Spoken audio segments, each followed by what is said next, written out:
พียงคืนเดียวเท่านั้นพวกมันไปบ่เกิน20 หลักโดยเฉพาะมันมีครอบครัวและเด็กน้อยติดตามไปนำสั่งกองพันที่21 25และกองพันที่10ติดตามไปนำโดยท่านโคเนต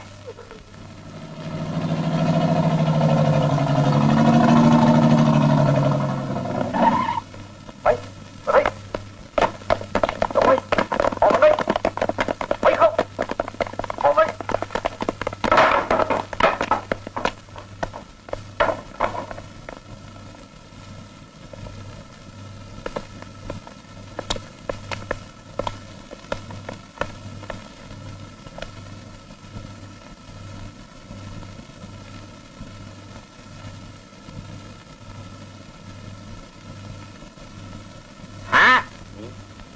อีลีวะหลักทางพวกมันไว้เขาสิส่งองค์หนูไปซอยท่านโคโรเนลพวกมันได้ระเบิดขวดเสียงขวงหรือไงแสดงว่าพวกมันจะเข้ายึดเสียงขวงไปปล่อยนักโทษได้แล้วกลับขึ้นที่บ้านพวกมันนำอีกได้บ่แมนมันหลอกลวงซื่อๆมันบ่ไปทางนั้นดอกสั่งให้ทหารกองร้อยหนึ่งไปทางเสียงขวงเหลือนั่นติดตามมันไปทางนี้พยายามหลักทางมันสั่งเรือบินไปเอื้อนมันมาเขาจะตีสายเมืองเวียงจันทร์เพื่อขอคำสั่งโดยคนแน่เขาจะปรึกษาเลยจะได้บริการประกวดวงเกินเรื่องของทัพนายและพลทหารประเทศลาวนายและพลทหารประเทศลาวพวกทางคนเชียงไทยให้พวกทางคืนมาซะให้พวกทางกับคืนมาซะคืนมาซะนายและพลทหารประเทศลาวให้พวกทางคืนมาซะฮัลโหลนายน้องชายทางกับไทยครับ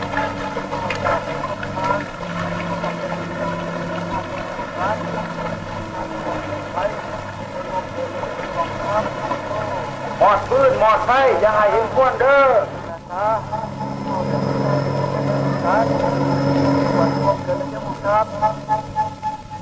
นี่แสดงว่าพวกศัตรูมันเก่งสมควรพวกเขาบนนำพวกเขาไปตั้งทิศเสียงขวางหมายความว่าพวกมันจะต้องติดตามพวกเขามาทางทิศตะวันออกเฉียงใต้นี้เวลาพวกเขาข้ามทางใหญ่นี้บางที่อาจจะปะทะกับศัตรูก็ได้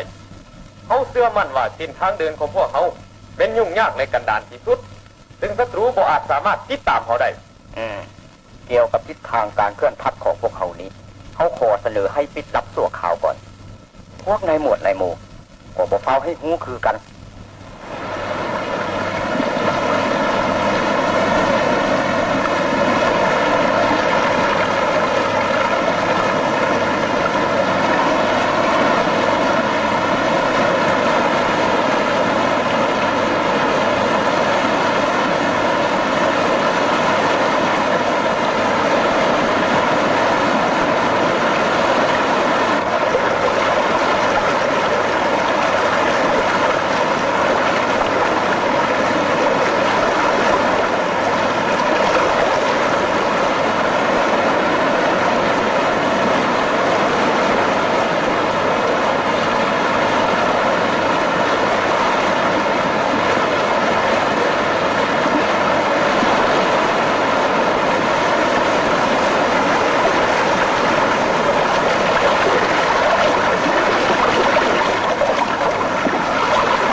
จะเศร้าแล้วล่ะอดเอาแล้วตัดคือตรงใหญ่ด้วยเด้อตัดติ๊กเดียว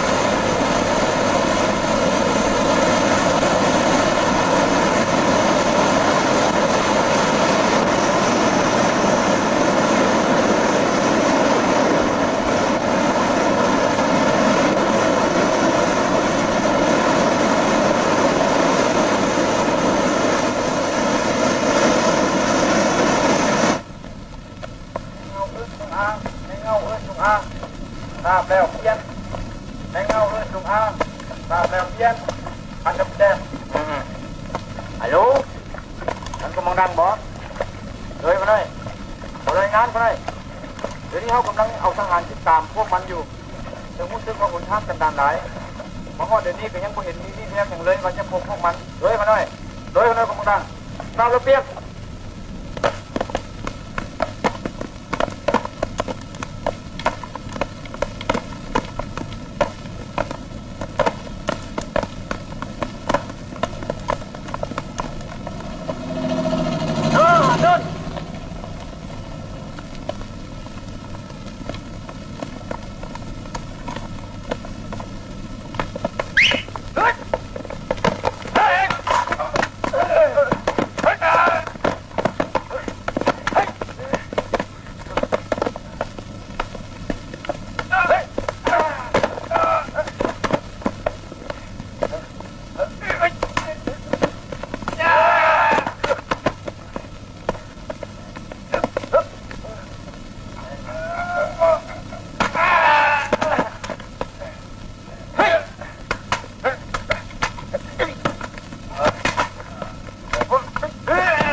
น้องไปก่อนอะไร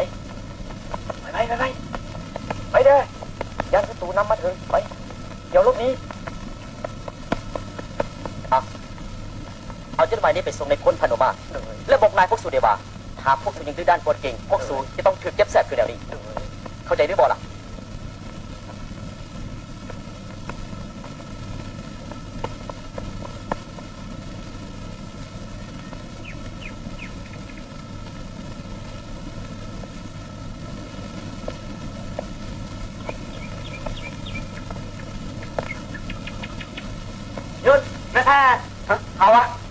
เขาเป็นทหารของกองทัพแห่งชาติไปแช่เขาเจอชิไปแช่พวกเขามาซ่อหาทหารฝ่ายประเทศเราเห็นพวกมันผ่านมาแถวนี่บ่เห็นนี่ยังได้ติดเปิดไปใช่ไปอยากไปใช่ในกองเรือพวกเจ้าเมียนทหารของไทยประเทศลาวพวกเขาเมียนทหารของนายกองเรือในกองเรือกับเป็นตัวถ้าเห็นทหารกองพันประเทศลาวผ่านมาทางนี้นายกองเรือสั่งพวกเจ้าว่าเท่าไหร่นายกองเรือสั่งบ่อยยิงดีแล้วพวกเขาเมียนทหารกองพันประเทศลาวแล้วเขาเองเมียนเยียกู้ผู้บัญชาการกองพันนี่ตุนหนอมาจุกบ่ต้องญาติเอิ้นลายพวกเจ้ามาให้แดพวกเขาเมียนส้นซัดมุ่งเดียวกันบ่ขาดกันดอกนี่แหละ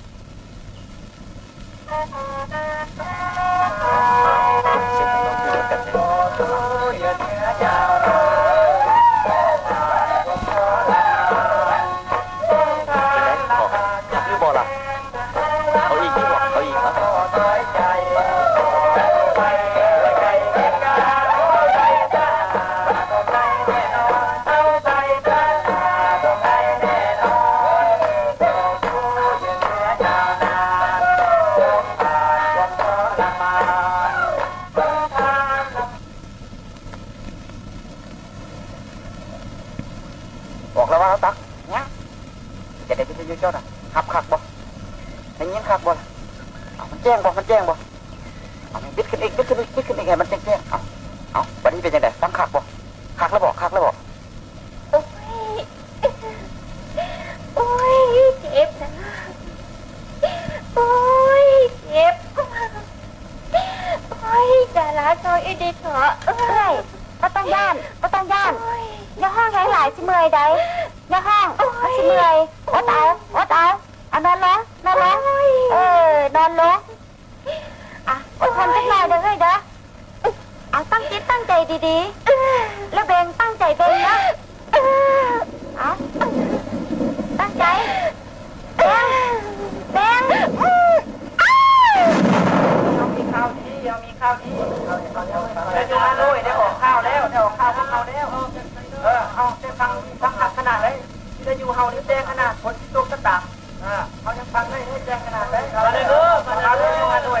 ข้าวมาพวกเขาได้มาข้าวต้องมันต้องอยู่ยาวมีใจแล้วมาพวกเขานี่เป็นอยู่ดินแดนอิสระภาพแล้วโอ้ยมาดินแดนอิสระภาพแล้ว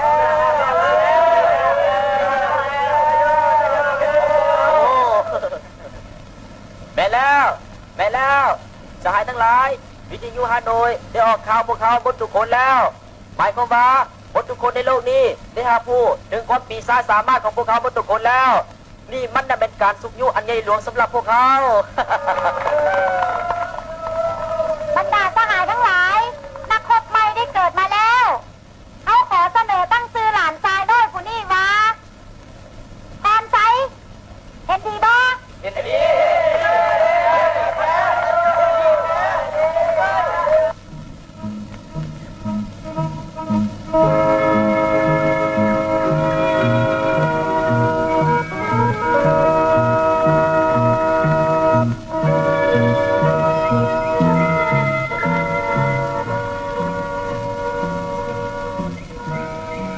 ดาราบังอาการตัวอ้วนสมพรได้ก็เป็นเราเมยหลายแท้เราเสียเลือดหลายได้หันแต่ยาของเฮากระมดแล้วเห็ดยังไงค่ะบางก่อนน้องจะพยายามไปซ่อหายาเพื่อนเมืองอยู่ในตานี่แหละ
ตาย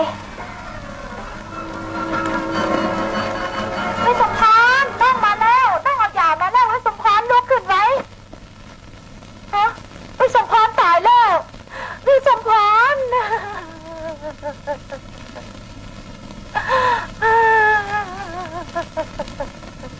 ไม่สมพรตายแล้วเป็นอย่างว่าถ่ายน้องมาซะก่อนนะสมพร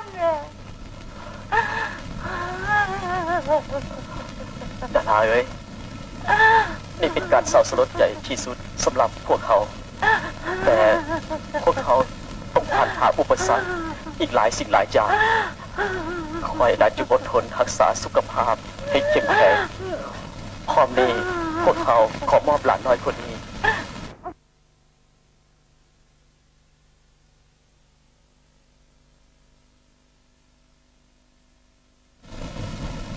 พวกท่าน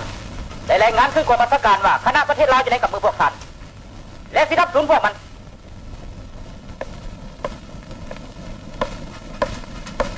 พวกท่านยังมีอีกเชิญมาดิ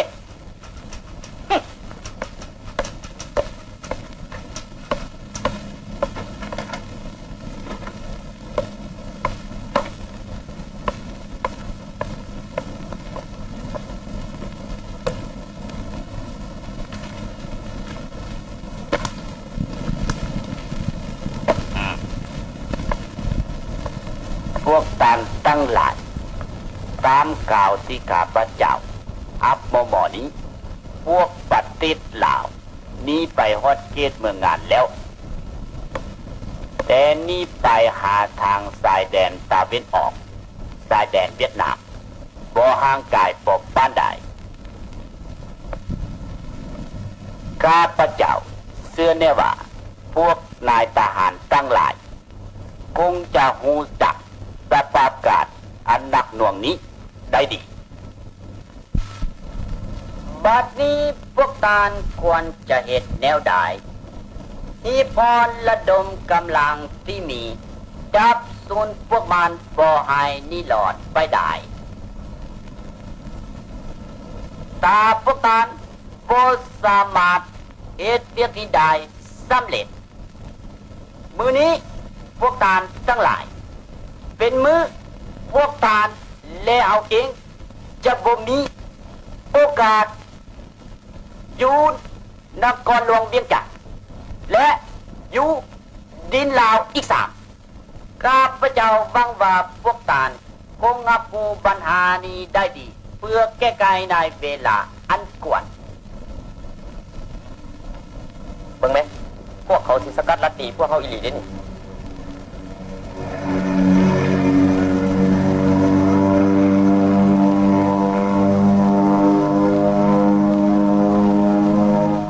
ปะครอบครัวลีไว้อยู่บ่อนปลอดภัยนี่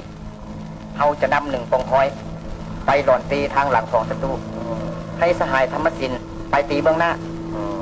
เขาเชื่อแน่ว่าบรรดาสหายเวียดนามอยู่เบื้องนั้นคงติดตามเบิ่งสภาพการของพวกเขาสหายทองพุทธ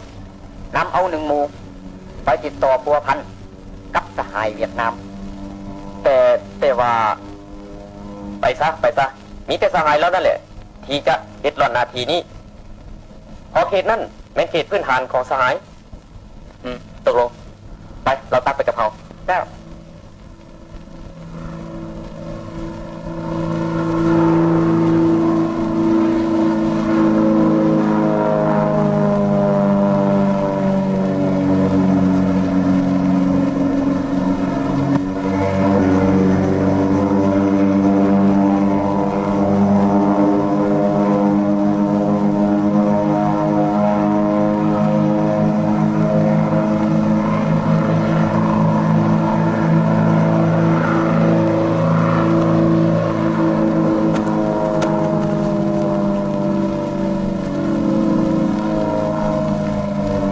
มิด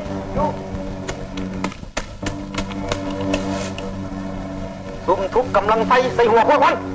ได้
ประเทศลาวฟังทางนี้พวกเขาเป็นทหารปาลารวยกระต่ายกูเลยบปาลาหรือปลาเนี่ยกูกับจิเมียนหัวมือนี้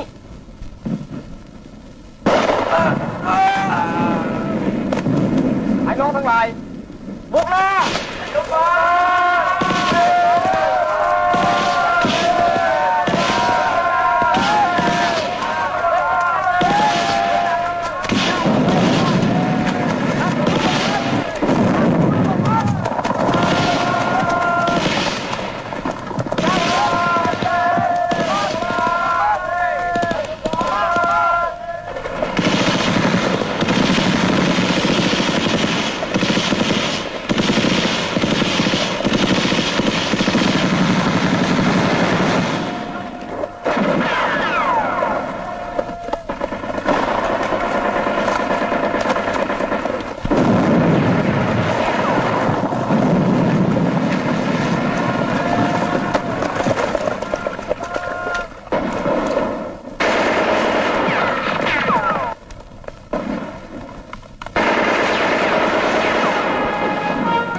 งมีจิตใจต่อสู้อันอาถรรพ์ได้ไปถึงจุดหมายที่เขาเจ้าอยากไปถึงเขาเจ้าได้รับการต้อนรับอย่างสนิทสนมและดูดดื่มจากบรรดาเพื่อนที่เคยร่วมคุ้มครองอันเดียวกัน